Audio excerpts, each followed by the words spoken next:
Hi everyone, my name is Angela Malachi. I am a trauma and transformation coach. I've been on my own healing journey and I'm just sharing these videos, this channel, because I'm really hoping that it might encourage you to show up brave for yourself. I never thought I'd have a YouTube channel, so this is about me showing up for myself and for you, and showing myself that I can be brave, and I hope you'll join me in that journey. So what I really want to talk about is something that comes up a lot, with a lot of my clients who have experienced trauma, and that is this feeling that I love so deeply and people don't love me back. People don't show up for me in the way I show up for them, and I so get that. I would say I've lived so much of my life just almost begging people to be in my life, just being so hurt and so devastated because I've always felt like I just love people so much.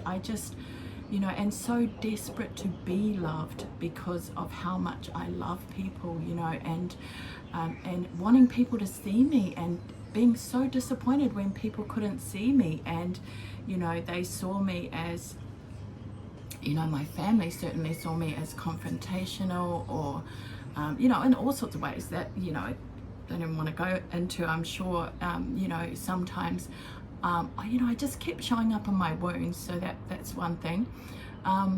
But this fear, this neediness, so what I want to say to you is that whatever is going on inside is being reflected in your outside world. So whatever you're putting out, you're getting back, and that's kind of the meaning of you reap what you sow. Is not about, people think that's about you're sinning and all of that kind of thing. I don't want to go there, but what that is about is that you are sowing seeds within yourself that are reflected in your outside world. The outside world's just reflecting to you. And I had this incredible client yesterday who was going through this exact same thing, and she was saying, I don't get it, I just love people so much. And I asked her, what is your biggest fear? And her biggest fear is that she would lose them. And the thing is that the feeling was not love. I mean, she absolutely loves people, don't get me wrong, but the feeling that's coming from her inside is fear. That's the biggest feeling. I'm afraid that these people won't show up for me. I'm afraid these people won't love me as much as I love them. And for a lot of people who have experienced trauma, that fear is very, very real.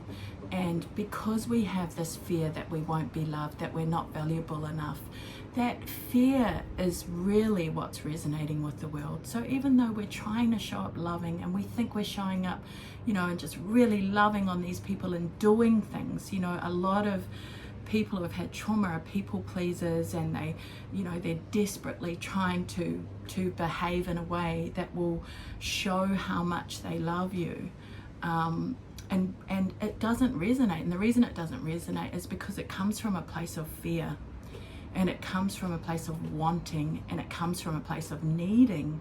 And so that fear of I might lose you, you might not love me enough, that wanting, that needing, that is what you are resonating with the world. And that's why what we get back is that consistent, I'm going to give you exactly, I'm afraid that I'll be alone, and so we get more loneliness. I'm afraid that I'm not enough, and so we get more evidence that we're not enough. So what it needs to be, what we need to feel, is a love for ourselves. So whatever we are, you need to be in the world what you want to see in the world. And being in the world means that we need to love ourselves enough so that we will be loved enough in the world. We're just a direct reflection of whatever is going on. inside of us, in our hearts, in our souls, in our minds, if we believe we are worthy of love, then we will be available to receive love. But if you don't feel worthy, you won't receive it. And it's the same with everything. That works the same with everything. So if we have a fear of a lack of money, if we feel like we're afraid that we're going to lose money and we're holding on to it so tight, or we're afraid to spend it, then that's what we're resonating with the world. That's the vibration we're putting out. That's the fear.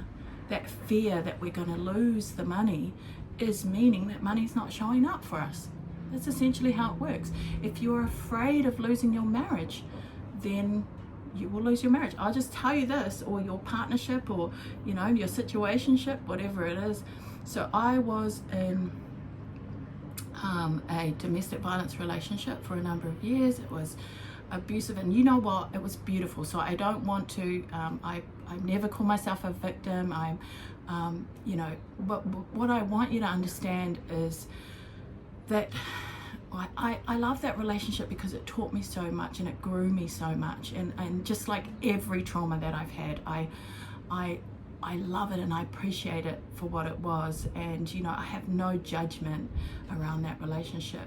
But what I will say is that I was so afraid of losing that relationship. I was afraid of losing the ideal. I was afraid, even though he was abusive and he was unkind, and yes, I would say there was absolutely some conditioning that was happening, and there was some previous trauma that got me to where I was accepting of it, and absolutely all of these things. So I'm not condoning his behavior. I don't condone any of that, but what I will say is that I was so depleted and so afraid and so scared to lose that relationship because I didn't value myself. I didn't love myself. I wasn't brave enough to be in a place where I loved myself enough to leave, where I loved myself enough to trust myself. I didn't trust myself. I didn't trust myself that if I left, that I would be able to find love again. I just didn't love myself enough on the inside, and that's what that was about. And so I was accepting this consistent behavior over and over and over again because I just didn't feel worthy, and I didn't feel like I was deserving of the love that I could have outside of that relationship. I didn't feel like I deserved it. I didn't feel like I was worthy. So and I was living in the fear of, what if I'm alone, or what I really, really wanted, my dream when I was a child was I wanted that nuclear family. I wanted like a mum and dad and the 2.0 children and the home and the cars, and I thought that was like the dream, and that stability, because I was also adopted, and I had felt really, abandoned by my birth parents, and so, I really wanted that stability and that love, and I didn't want to get, let go of that dream and that ideal that, he would change and we could get better, but I didn't love myself enough, and I didn't set boundaries for myself, and I didn't trust myself to be alone. And so that felt like a really heavy point, but what I'm trying to say is, and you know what, that was decades ago now, so it's not even part of my reality anymore. But what I will say is that fear, that fear of, I'm so afraid that they won't see how much I love them, so then I overcompensate by doing all of these things, and still people don't show up for me and don't love me in the way that I feel like I deserve to be loved. That's because what's really, really overriding all of that is the fear, not the love, because we're always operating from one end or the other of the stick. And in this case, if you're operating from fear, the fear of losing the love and not being loved, you're not operating from the place of love. And so discovering that and seeing that, and once you see the wound, you're empowered. You can do something about it. Get curious about it. you know, start to see, like, why is it that I'm, you know, what am I really feeling? Am I feeling fear? Am I afraid?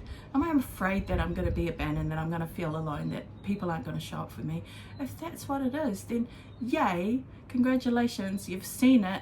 So now that you've seen it, that means that it's available and we can heal it. Like, you know, all you need to do is see a wound. It's like, you know, when your mum says, if you have, I don't know what people call it, a plaster or a band-aid or whatever, so you have a cut, your mum says, take the plaster off, let the air get at it, and suddenly it gets better, right? So it's the same with the trauma wound. Once you just take the band-aid off, you let the air get at it, it's available to be healed. So don't feel like you seeing the wound, now you've got to go additionally and do something about it. Yeah, you absolutely can. And you know, I do amazing processes with my clients to help them to heal and to regenerate, and you know, there's absolutely things you can do, but I just want to say, even you recognizing it and seeing it is huge, and it gives you the ability to now heal it.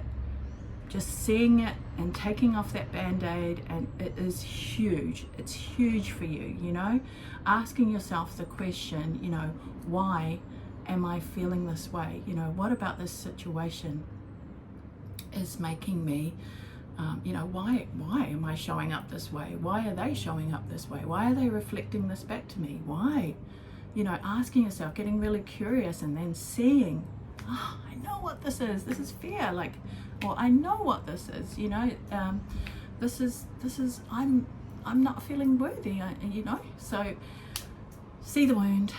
I do realize that I do go on a lot, and so I'm just super passionate about this stuff, so I'm sorry if I've gone on a lot.